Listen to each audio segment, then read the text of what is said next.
ሰላም ቤተሰቦቼ እንዴት ናችሁ? ሰላም ነን። አንድ ነገር ልነግራችሁ ነው። እንግዲህ ያው ወደ ቲክቶክ መንደር የመጣሁት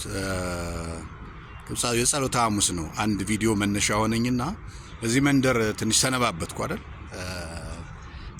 እና የ50 ቀን ቻሌንጅ ይዤ ነው የገባሁት እስከ ባለ 50 ድረስ ምችለውን አባቶቼ ያስተማሩኝን መጽሐፍት ያስተማሩኝን እንደው ለመወርወር ሞክሬያለሁ በአቅሜ መጠን ማለት ነው። እና ብዙ መምህራን አሉ። የመምህር ችግር የለብንም፣ የመጽሐፍት ችግር የለብንም እንደምታውቁት።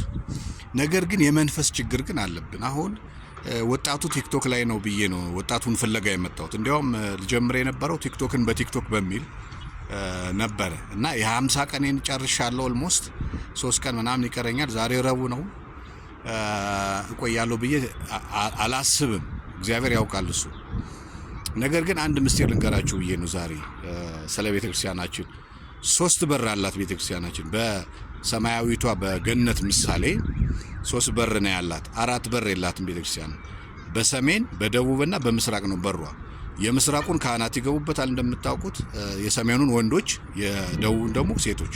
ነገር ግን የትርጓሜ መጻሕፍት እንደሚነግሩን ንስሐ ስትሰጡ ወይም ደግሞ ስትናዘዙ ካህናት በዚያው አጋጣሚ ንስሐ ስትቀበሉ በደቡብ በኩል በሴቶቹ በኩል ነው ንስሐ ኑዛዝ የሚሰጠው። ይሄ ሁሉ ስርዓት አለው፣ የአባቶቻችን ስርዓት በደቡብ በኩል ማለት ነው። ሰሜኑ ደግሞ የማስተማሪያ ነው፣ የስብከተ ወንጌል የትርጓሜ ቦታ ነው። ስለዚህ ሰርክ ጉባኤ ምንም የምናደርገው በቤተክርስቲያን በሰሜን ነው። ምስራቁ ደግሞ ቤተልሔም አለበት። ያው ክብሯን ጠብቀን የቤተልሔምን ሴቶቹ እንዳይቀርቡ ይታዘዛል። ባለፈው ቪዲዮ ሰርተናል። ቀጨኔ መድኃኔዓለም ሆኜ ታስታውሳላችሁና በቤተልሔም ካህናት ብቻ ናቸው መቆም ያለባቸው። ግን ሴቶቹም ርቀት ጠብቀን ወንዶችም እንደዚሁ የግል ጸሎት ማድረሻ ነው ምስራቁ ደግሞ ማለት ነው። የግል ጸሎት የምናደርስበት መቼ ቤተክርስቲያናችን አገልግሎት ውጭ ስትሆን፣ የማህበር ጸሎት ቅዳሴ ኪዳን እንደዚህ ካለ የግል ጸሎት አይፈቀድም ቤተክርስቲያን። ግን የግል ጸሎታችንን በሚመች ሰዓት ሄደን እንድናደርስ የሚመከረው በምስራቅ በኩል። ምስራቅ መካነ ጸሎት ነው። ሰሜን መካነ ስብከት ነው። ደቡብ ደግሞ መካነ ንስሐ ይባላል። ይሄንን ስንቶቻችን ካህናት እናውቃለን? ይሄንን አውቀን እንድናደርግ በዚሁ አጋጣሚ ለመንገር ነው። ከዚሁ ጋር በተያያዘ የምነግራችሁ አንዳንድ ቲክቶክ ከመጣው በኋላ እንግዲህ በዚህ በ40 ምናምን ቀን ውስጥ የምታዘባቸው ብዙ ነገሮች አሉ። ምንድነው ያየሁት ነገር? ትዳር እናገናኛለን የሚሉ ብዙ እንትኖችን አይቻሉ። ሴቶቹ እንደዚህ ኤጀንሲ ሆነው ማለት ነው። ትዳር በኤጀንሲ ይሆናል እንዴ ወገኖቼ? አይሆንም እኮ። ምናሟላው ነገር አለ አይደለ?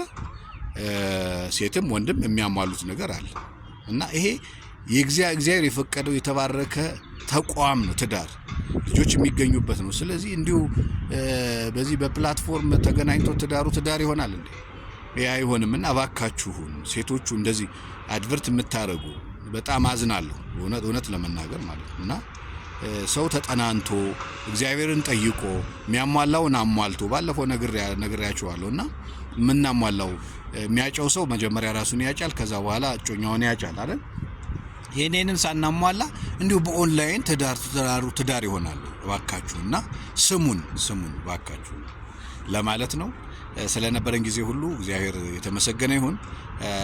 አፍተር 2 or 3 days ከ3 ቀን በኋላ ምጨርስ ይመስለኛል አገልግሎቴን፣ የዚህ ቲክቶክ አገልግሎቴንና በሌላ ምዕራፍ ልንገናኝ እንችላለን። እግዚአብሔር ያውቃል። ሌሎቻችሁ ግን ያው አጠቃቀሙን እንወቅበት። ሚኒት ሊሚት እናርግ ተናግሬያለሁ። ቀን ጠዋት 20 ደቂቃ ከተጠቀምን ምሳ ሰዓት እንደዚሁ 20 ደቂቃ፣ ማታ ደግሞ 20 ደቂቃ ራሳችንን አፕዴት ካደረግን በኋላ እዛው ተጥዶ መዋል፣ እንዲህ ስክሮል ሲያደርጉ መዋል እንደው እውነቴን ነው ጤነኝነት አይደለም። እኔም የታዘብኳቸው ነገሮች አሉ። በዚህ በ40 ቀን አካባቢ ቆይታዬ በጣም ሰዓት ይበላል። የኔንም ፕላን ዴይሊ ፕላነር ስላለኝ በየቀኑ ሊሻማ ይችላል እና በጣም ጥንቃቄ ልናደርግ ይገባል። እግዚአብሔር ከሁላችን ጋር ይሁን። መቼስ እንግዲህ ዘመኑ ስለሆነ ወጣቶቻችን፣ ወንድሞቼ፣ እህቶቼ ያው በፕሮግራም እንኑር፣ መንፈሳዊ እንሁን ለማለት ነው። ፕራክቲካል እናርገው ለማለት ፈልጌ። እሺ አመሰግናለሁ። ሰላም ሁኑልኝ።